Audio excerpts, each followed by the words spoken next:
40 minutes before my sister's wedding, I felt a sharp pull low in my belly. I told myself it was nerves, too much coffee, too little sleep, the tightness of the bridesmaid dress digging into my ribs. Then, seconds later, warmth spread down my legs and I knew. My water had broken. My hands were shaking as I reached for my phone to call my husband Daniel. Before I could dial, my mother's fingers closed around my wrist. She didn't yell. She didn't panic. She simply slid the phone from my hand, turned, and walked toward her bedroom. I heard the metallic click of her safe locking shut. "You are not ruining your sister's wedding," she said, smoothing her blouse as if she'd just tidied a stray hair instead of stealing my only lifeline. "I'm Emily. I'm 30 years old, 38 weeks pregnant, and on that afternoon, standing in a hallway strung with white orchids, I understood, not for the first time, but more clearly than ever, exactly where I stood in my family. My sister Chloe is 27, 3 years younger than me, and for as long as I can remember, she has been the sun our family orbited. Growing up, her birthdays were elaborate parties with rented ponies and custom cakes. Mine were quiet dinners, if they were remembered at all. When we fought as children, my parents never asked what happened. They simply assumed I was at fault. Because Chloe cried louder and Chloe cried first, I learned early that being right didn't matter as much as being loved, and I was never going to win that particular contest. So I stopped trying. I studied hard, moved 3 states away for college, built a career in logistics I was proud of, and married a man named Daniel who noticed when I was tired, who remembered how I took my coffee, who had never once made me feel like an afterthought. My family barely came to my wedding. They said the drive was too long. Chloe's wedding, of course, was the event of the year, planned for 14 months, with a guest list of 200 and a wedding planner named Priscilla, who spoke about floral arches like they were matters of national security. I had agreed to be a bridesmaid despite my due date looming close, because despite everything, she was still my sister, and some small, stubborn part of me still hoped that showing up, smiling, standing beside her at the altar might finally earn me a place in this family that felt like more than tolerance. I should have known better. When the contraction hit, I told the nearest bridesmaid, a friend of Chloe's named Marissa, that I thought I was in labor. She laughed, assuming I was joking, and went back to fixing her lipstick in a compact mirror. I found my mother next, expecting alarm, expecting her to spring into action. Instead, she gripped my shoulders and said, "First babies take hours, Emily. Hours and hours. Just sit down somewhere quiet and breathe. Don't make a scene. Mom, my water broke. Then go change your dress and stop worrying everyone."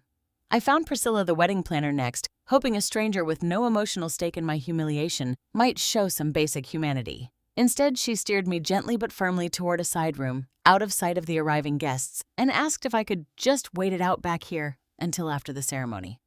My mother had gotten to her first. My mother had gotten to everyone first. She was terrified.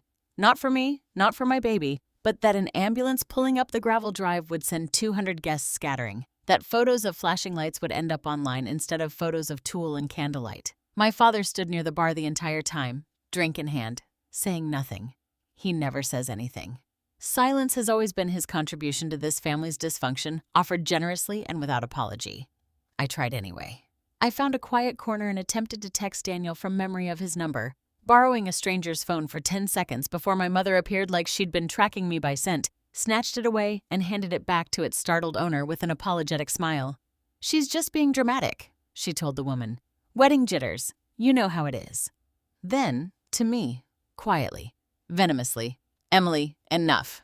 She had my phone. She had turned it off. It sat locked in a safe in a rented bridal suite 2 floors above the reception hall, and I had no way to reach the one person who would have dropped everything the second he heard my voice shake. The contractions kept coming, closer now, 5 minutes apart, sharp enough that I had to grip the doorframe to stay upright. I was sweating through the bridesmaid dress, breathing in short, ragged pulls, and still the bridesmaids around me rolled their eyes, certain I was seeking attention on the one day that wasn't supposed to be about me. Chloe found me hunched over a chair backstage, and instead of concern, her face twisted into fury. "Can you please," she hissed, glancing toward the door where guests were being seated, "wait 1 day to have your baby? 1 day, Emily. Is that too much to ask?" I looked at my sister and understood, with a clarity that felt almost peaceful, that no one in that room was coming to help me. Not my mother, not my father, not the sister I had flown across the country for, missed work for, spent money I didn't have on a dress I'd never wear again for. I was alone in active labor in a building full of people who loved a version of my family that had never once included me as anything but a supporting character. It was my grandmother who saved us. She was 81, small and sharp-eyed. seated near the back of the bridal suite in her good navy dress. And she had been watching me long before anyone else bothered to look. She noticed the sweat at my hairline, the way I braced against furniture, the way my breathing had turned shallow and fast. She crossed the room, took my hand without a word, and pressed 2 fingers to my wrist like she was timing something. She'd raised 4 children in a farmhouse an hour from the nearest hospital. She knew labor when she saw it, and she knew, watching my face, that this was no longer a matter of hours. "Give her the phone," she told my mother, her voice low and hard in a way I had never heard from her before. My mother refused. "She's fine, Mom. She's exaggerating." My grandmother didn't argue further. She simply turned, walked back into the reception hall, and within minutes had struck up an animated, entirely fabricated conversation with my mother about a floral arrangement that desperately needed her opinion, deliberately steering her away from the side hallway. It was enough. While my mother's back was turned, I slipped through a side entrance meant for catering staff, one hand braced against the wall, the other pressed to my belly, out into the parking lot where the air was cool and I could finally breathe. A florist unloading centerpiece boxes from a van saw me stumble and rushed over. I didn't even know her name. I just knew she had a phone in her apron pocket, and I asked, barely able to form the words, if I could borrow it. She didn't hesitate. My hands shook so badly I had to try Daniel's number twice. He picked up on the first ring of the second attempt. I heard the exact moment his voice changed from confusion to terror. "Emily? Emily, where are you? Are you okay?" "The baby's coming," I managed. "Daniel, please." He didn't waste another second. He was already calling 911 before I finished the sentence, and he stayed on the line with me, voice steady, even though I could hear his car keys jangling, his footsteps pounding toward the door, until the sirens became real instead of just a sound in his kitchen 2 towns away. The ambulance arrived at the venue 11 minutes later, lights washing red and white across 200 confused, elegantly dressed guests. Chairs scraped. Someone dropped a champagne flute. Chloe, in her wedding gown, ran outside screaming that I had planned this, that I had timed it deliberately to humiliate her on her wedding day. My mother, standing beside her, looked directly at the paramedics loading me onto a stretcher and said, loud enough for half the parking lot to hear, "She's always wanted attention, ever since she was a little girl." I didn't have the strength to argue. I didn't have the strength for anything except gripping the paramedic's arm and trying to remember how to breathe through the pain. In the ambulance, the paramedics spoke to each other in the clipped, urgent language of people who understood exactly how serious this was. Labor was advanced, far more advanced than it should have been for someone who'd reportedly just started less than an hour earlier. The baby's heart rate was showing signs of distress. One of the paramedics, checking my vitals, said quietly to her partner that if we'd waited much longer, this could have gone very differently. A guest who'd followed us partway into the parking lot, close enough to overhear, went pale and asked the question that would later detonate through my entire family. Why didn't anyone call sooner? Nobody answered her. Nobody could.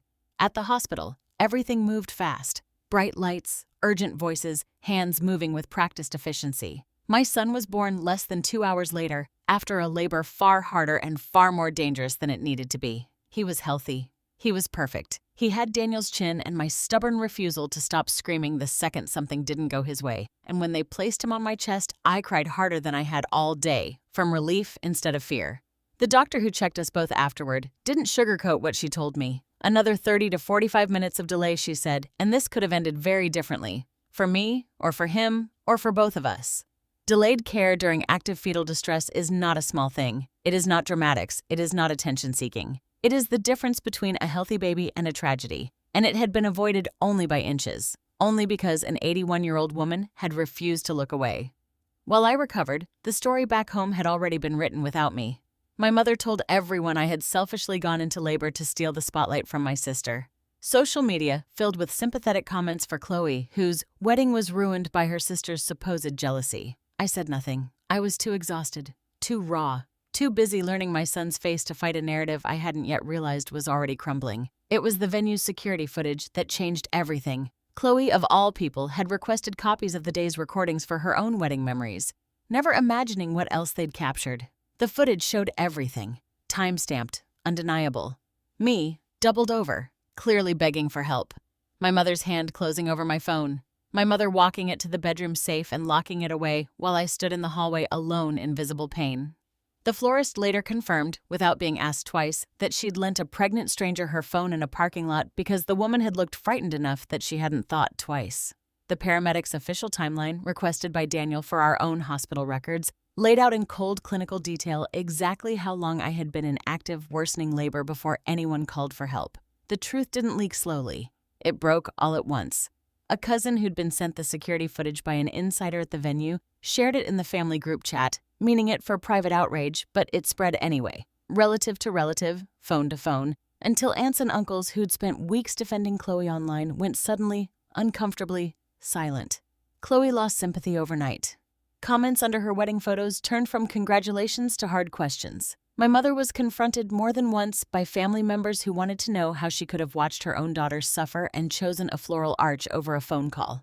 The consequences came slower, but they came. My grandparents, who had watched the footage in stunned, furious silence, removed my mother as executor of the family estate, a decision she never saw coming and never fully recovered from. My father, who had stood by the bar and said nothing for 30 years, finally said something. He called me at the hospital, voice breaking, and apologized, not just for that day, but for every day before it, that he'd let slide by without defending me. Several relatives quietly, permanently cut contact with my mother and my sister. Friends who'd known the family for years distanced themselves once they understood what silence and image had cost. A year passed. My son turned 1 on a warm Saturday afternoon, in a backyard strung with far simpler decorations than any wedding. Paper lanterns, a lopsided cake Daniel had insisted on baking himself, laughter instead of performance. My grandmother sat in the seat of honor, refusing every offer of help, proudly watching her great-grandson smash frosting across his own face. Daniel knelt beside her at one point and thanked her, quietly, for what she'd done, for saving both of us, in the moment it mattered most, when no one else in that building had been willing to. Midway through the party, my phone buzzed with a message from my mother. She wanted, she said, for everyone to simply move on. No apology, no acknowledgement of the safe, the lie, the 11 minutes that could have cost me everything. Just a request that I make her comfortable again. I read it once, then set the phone down and looked at my son taking his wobbling first steps across the grass, Daniel's hands hovering just behind him, ready to catch him if he fell. I typed back 4 words, I already have. Then I blocked my mother and my sister permanently. Later that evening, as the party wound down, my grandmother pressed something small into my palm. My old phone, the one that had spent a wedding day locked inside a safe. Someone, it turned out, had eventually opened that safe and returned it to her months ago, and she'd been waiting for the right moment to give it back. Taped to the back was a handwritten note in her careful, old-fashioned script. The day they tried to silence you became the day you found your real family.